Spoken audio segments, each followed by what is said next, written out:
경기도 광명의 한 주유소. 이곳에는 주유소를 찾는 고객들을 대상으로 커피를 제공하는 커피숍이 입점해 있습니다.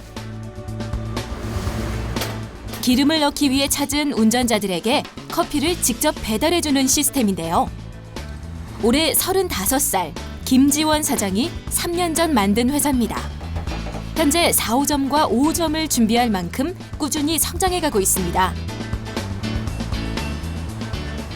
저희 세대들이 취업하기 너무 힘들잖아요. 그래서 제가 잘 할 수 있는 거 남들보다 아니면 조금 더 재밌게 할 수 있는 거를 찾다 보니까 이렇게 창업할 수 있는 용기를 내게 됐습니다. 사업 아이디어를 가지고 시작 단계에 있었던 그는 서울시의 일자리 정책 중 하나인 챌린지 1000 프로젝트에 선발된 것이 사업 확장의 계기가 됐습니다.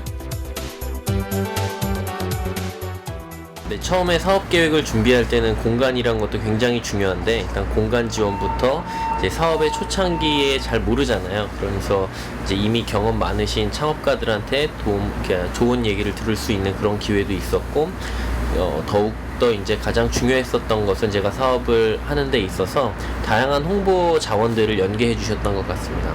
하지만 센터를 졸업하고 성공하는 비율은 대략 60%. 지속적인 지원이 필요한 이유입니다. 현실적이고 지속적인 관리 방안이 필요한 것이 사실인데 제가 볼 때는 협력 기업을 사전에 선정해서 지속적으로 멘토링을 해주는 제도가 필요하다고 생각이 됩니다. 이에 따른 다소의 그 협력 기업을 지원하는 제도를 만들 필요도 있다고 생각이 됩니다. 은평구에 위치한 청년 허브. 이곳은 서울시 청년들에게 일자리를 제공해주는 대표 기관입니다.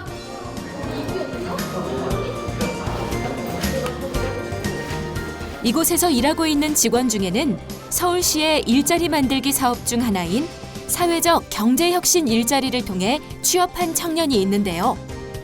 이곳에서 보낸 10개월간의 인턴 경험이 자신의 적성을 찾고 미래 진로를 결정하는 결정적인 계기가 됐습니다. 서류 면접 이런 거 계속 탈락하면서 자존감이 굉장히 낮아져 있었고 내가 뭔가 학교 활동도 굉장히 열심히 하고 잘 살아온 것 같은데 내가 이렇게 정말 좀 내가 뭔가 잘못 살아온 걸까 이런 생각이 좀 들더라고요. 근데 혁신일자리 사업을 이제 하기 시작하면서 내가 뭔가 사회에 도움이 되는 역할을 할 수도 있구나, 내가 사회 구성원이었구나 이런 생각을 사실 할 수 있게 되었고 취업을 준비 중인 청년들에게 사회적 경제혁신 일자리 사업은 무엇보다 청년들이 주체적으로 자신이 할 수 있는 일을 찾아가는 좋은 기회가 되고 있습니다.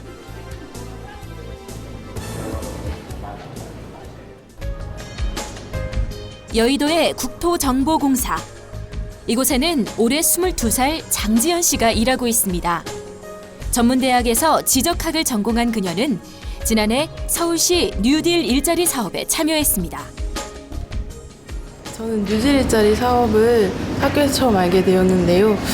뉴딜 일자리 사업을 하면서 직업 교육이나 자격증, 자기소개서에 대한 교육도 많이 받고 또 실무적인 교육도 많이 받아서 실제로 취업해서 실무로 나갈 때 많이 도움을 받았습니다. 이처럼 뉴딜 일자리 사업은 청년들이 사회로 나가는 발판이 되어주고 있습니다. 하지만 장지연 씨처럼 경험이 취업으로 바로 연결되는 경우는 그리 많지 않았습니다. 경력으로 인정되기엔 참여 기간이 짧고 민간 기관과의 연계가 많이 이루어지지 못했기 때문입니다. 이러한 문제점을 인식한 서울시는 최근 뉴딜 일자리 사업에 개선 방안을 내놓았습니다. 2016년도 뉴딜 일자리 사업의 가장 큰 특징은 청년 중심으로 뉴딜 일자리 사업이 변화됐다는 것입니다.